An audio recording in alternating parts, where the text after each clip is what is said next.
हमारी पार्टी ने बाबा साहब को और शहीद आजम भगत सिंह को अपना आदर्श माना है।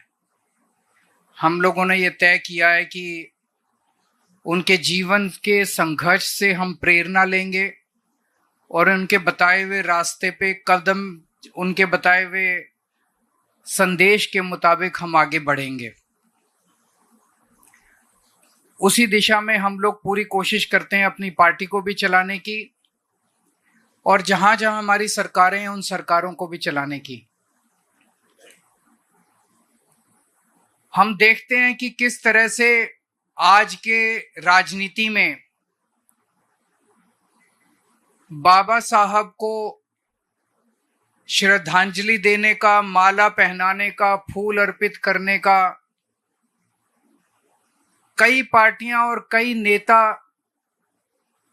एक झूठा दिखावा करते हैं। मैं झूठा क्यों कह रहा हूं? जैसे मान लो आपका बेटा है, आप अपने बेटे को बोलो बेटा इस रास्ते चल, बेटा उस रास्ते तो चले नहीं, जो आप कहो उसका उल्टा करे, जो काम आप कहो उसका उल्टा करे, जो सीख आप दो उसकी उल्टी करे, और रोज सवेरे आपकी तस्वीर लगा के उसके आगे माला फूल सब चढ़ाए और आपकी पूजा करे, तो आप क्या करोगे? 2 थप्पड़ मारोगे उसको कि मैं जो कहता हूं वो तो करता नहीं है और मेरी माला, मेरे को रोज माला चढ़ा के और फूल चढ़ा के, फूल पत्ती और धूप दीप करता है। वही उन्होंने इन सारी पार्टियों और नेताओं ने आज बाबा साहब के साथ कर रखा है। बाबा साहब ने जो संदेश दिया, जो उनके विचार थे, उस पे तो कोई नहीं चलेगा, उसके उल्टा करेंगे। लेकिन बाबा साहब को फूल पत्ती चढ़ाएंगे, उनको दिखावा करेंगे उनकी पूजा करने की। सबसे बड़ा संदेश बाबा साहब का क्या था?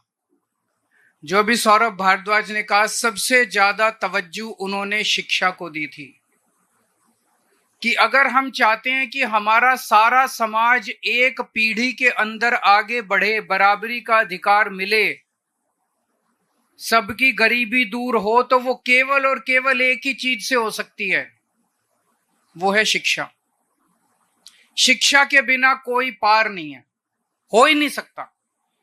अगर हम अपने देश में बच्चों को शिक्षा नहीं देंगे, एक जैसी शिक्षा नहीं देंगे, अच्छी शिक्षा नहीं देंगे, देश तरक्की कर ही नहीं सकता। ये सारी पार्टी वाले और ये नेता क्या करते हैं? उसका उल्टा करते हैं, शिक्षा पे जोर नहीं देंगे। और अब जो दिल्ली के अंदर चल रहा है, ये तो बेहद दुखद है जो कुछ भी चल रहा है। जब हम राजनीति में नहीं आए थे, हम सोचा करते थे, हम एनजीओ में काम करते थे, हम समाज सेवा में काम, झुग्गियों में काम किया करते थे, हम देखते थे सरकारी स्कूलों की बहुत बुरी हालत थी, गरीबों के बच्चों के लिए बहुत बुरी शिक्षा थी। हम देखते थे कैसे प्राइवेट स्कूल वाले शोषण करते हैं माँ बाप का, बच्चों का, फीस पे फीस बढ़ाते जाते हैं, फीस पे फीस बढ़ाते जाते हैं। जब हमारी सरकार बनी, दिल्ली के अंदर और कुछ हो ना हो, हमने शिक्षा का अच्छा इंतजाम कर दिया। सरकारी स्कूल शानदार कर दिए, प्राइवेट स्कूलों को 10 साल तक फीस नहीं बढ़ाने दी, 10 साल तक इनको फीस नहीं बढ़ाने दी। लेकिन अभी 2 महीने भी नहीं हुए और इन 2 महीनों के अंदर इन्होंने पूरी शिक्षा व्यवस्था का बेड़ा गर्क करना चालू कर दिया दिल्ली के अंदर। ऐसे है जैसे अब एकदम से लूट मच गई, जैसे सारे प्राइवेट स्कूल खराब नहीं होते, लेकिन कुछ प्राइवेट स्कूल ऐसे हैं जैसे भूखे भेड़ियों की तरह झपट के मार रहे हैं पेरेंट्स के ऊपर। जो सोशल मीडिया पे देख रहे हैं, बच्चों को लाइब्रेरी के अंदर बंद कर दिया जाता है, बच्चों को क्लास अटेंड नहीं करने देते, बच्चों के ऊपर जिस तरह से तानाशाही बर्ताव किया जा रहा है कि फीस नहीं दोगे तो ये कर देंगे, वो कर देंगे, अनाप शनाप फीस। कईयों ने तो दुगनी कर दी, कईयों ने 80% बढ़ा दी, 40%। कहां से लाए बच्चों को पैसे पढ़ाने के लिए? मैं अभी आने के पहले सोशल मीडिया पे देख रहा था, एक आदमी कह रहा था जी 2 लाख रुपए कर दिए साल का खर्च। कहां से लाए? कहां से लाए इतने बच्चों को पैसे पढ़ाने के लिए? ये तो किसी भी जिम्मेदार सरकार की जिम्मेदारी होती है कि वो शोषण के खिलाफ लोगों को बचाए, और यही शोषण में शामिल हैं, यही लोग शोषण करवाने में शामिल हैं। सरकारी स्कूल कितनी मुश्किल से ठीक करे थे, कितनी मुश्किल से ठीक करे थे 10 साल में। इन्होंने हैप्पीनेस करिकुलम बंद कर दिया, इन्होंने देशभक्ति करिकुलम बंद कर दिया, इन्होंने बिजनेस ब्लास्टर्स सारा एक एक करके मिशन बुनियाद बंद कर दिया। एक एक करके जितने अच्छे काम करे थे सरकारी स्कूलों में सारे बंद करते जा रहे हैं ये लोग। अभी कल गुजरात की एक स्टोरी आई थी। गुजरात के 157 सरकारी स्कूलों में 10वीं क्लास के बोर्ड के पेपर में एक भी बच्चा पास नहीं हुआ, एक भी बच्चा। 30 साल से इनकी गुजरात में सरकार है, शर्म से डूब मरना चाहिए इनकी पार्टी को कि गुजरात के अंदर 30 साल सरकार चलाने के बाद अगर शिक्षा व्यवस्था का गुजरात में ये हाल है तो अब वही हाल ये लोग दिल्ली का करेंगे। तो कहते हैं बाबा साहब के भक्त हैं। बाबा रे क्या भक्त हो, जो बाबा साहब ने कहा उसका उल्टा करते हो तुम। बाबा साहब ने कहा शिक्षा पे काम करो, ये शिक्षा का कबाड़ा करने में लगे। एक राज्य बता दो मेरे को जहां इनकी सरकार है और उन्होंने शिक्षा पे अच्छा काम किया हो, एक राज्य बता दो। कोई एक राज्य नहीं है जहां इनकी सरकार है और उन्होंने शिक्षा को ठीक कर दिया हो, एक भी स्कूल को उन्होंने ठीक किया हो। पहले मैं सोचता था 75 साल हो गए आजादी को, मैं यही सोचता था शिक्षा क्यों नहीं ठीक हो रही, क्यों नहीं ठीक हो रही। हमारे देश में इतनी गरीबी, इतनी अशिक्षा है। मेरे को लगता है कि अगर हमने शिक्षा व्यवस्था ठीक कर दी तो एक पीढ़ी में हम अपने देश से गरीबी दूर कर सकते हैं।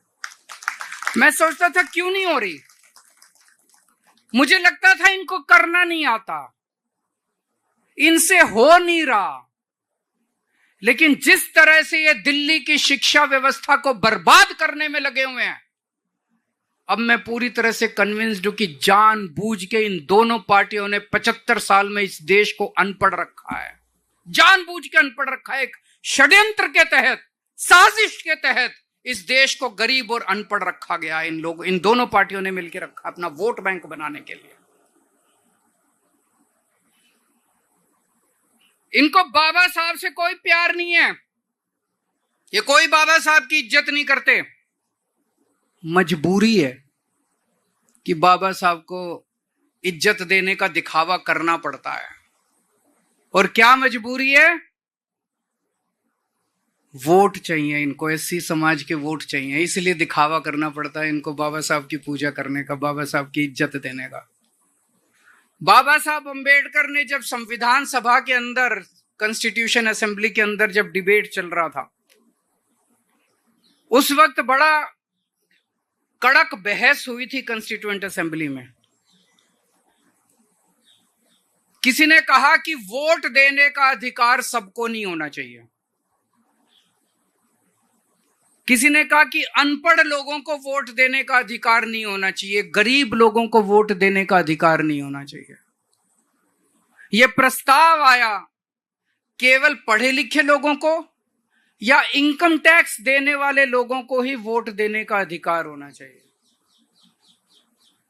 आप सोच के देखो, अगर केवल अमीर लोगों को और पढ़े लिखे लोगों को वोट देने का अधिकार होता तो आज हमारे देश के अंदर गरीबों का क्या हाल होता और दलितों का क्या हाल होता और पिछड़ों का क्या हाल होता। ये तो नोच के जीने नहीं देते ये लोग, सांस नहीं लेने देते, पानी नहीं पीने देते आप लोगों को। अगर ये बाबा साहब लड़े थे संविधान सभा के अंदर, बोले नहीं, हर व्यक्ति को एक वोट का अधिकार होगा, एक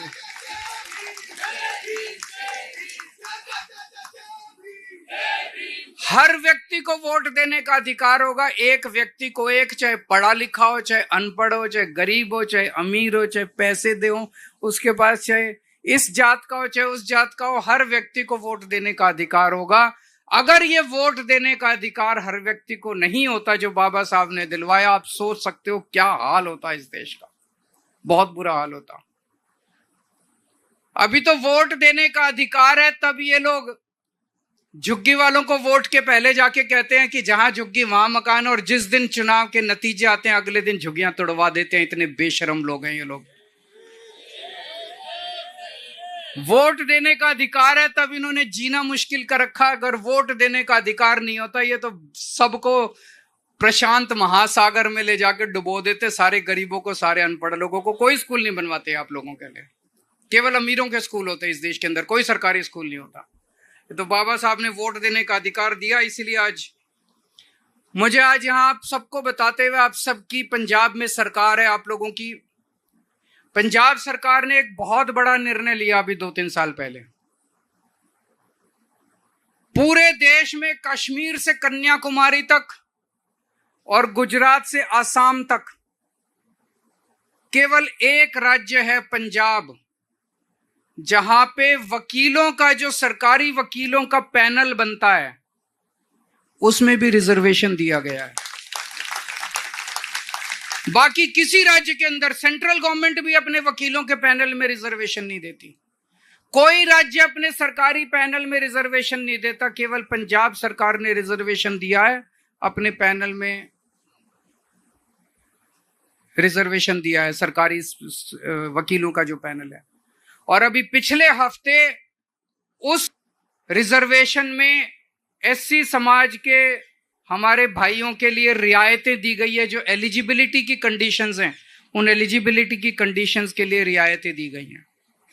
मैं इनको कहना चाहता हूं, अगर तुम लोग भी प्यार करते हो अपने अपने राज्यों में, तुम भी दो रिजर्वेशन, सेंट्रल गवर्नमेंट में तुम भी दो रिजर्वेशन सरकारी वकीलों के पैनल में, तब तो पता चलेगा कि तुम बाबा साहब से प्यार करते हो। नहीं तो ये फर्जीवाड़ा करना बंद करो। अभी मैं सुन रहा था, एक जज साहब हमारे देश के एक राज्य के चीफ जस्टिस रिटायर हुए हैं, उनका 3-4 दिन पहले भाषण आया था। उन्होंने कहा कि वो एक हाई कोर्ट में जब काम करते थे, वहां पे एक जज जब उसकी नियुक्ति हुई तो आके उसने अपने पूरे कमरे को और अपनी कुर्सी को और मेज को गंगा जल से साफ किया, हाई कोर्ट के एक जज ने। क्यों? क्योंकि उनके पहले जो जज था वो दलित था, वो एससी समाज से था। 75 साल हो गए आजादी को, लेकिन हमारी मानसिकता अभी नहीं बदली। हमें बदलना पड़ेगा, हर व्यक्ति को बदलना पड़ेगा, अपनी मानसिकता को भी बदलना पड़ेगा। एक तरफ जहां पार्टियों को और नेताओं को बदलना है, दूसरी तरफ इस देश के हर व्यक्ति को भी अपनी सोच को बदलना पड़ेगा। फिर से मैं आप सब लोगों को बाबा साहब के जयंती के अवसर पे बहुत बहुत शुभकामनाएं देता हूं और यही निवेदन करता हूं कि उनके कदम चिन्हों पे चलना, इन पार्टियों और नेताओं की तरह दिखावा मत करना। बहुत बहुत शुक्रिया।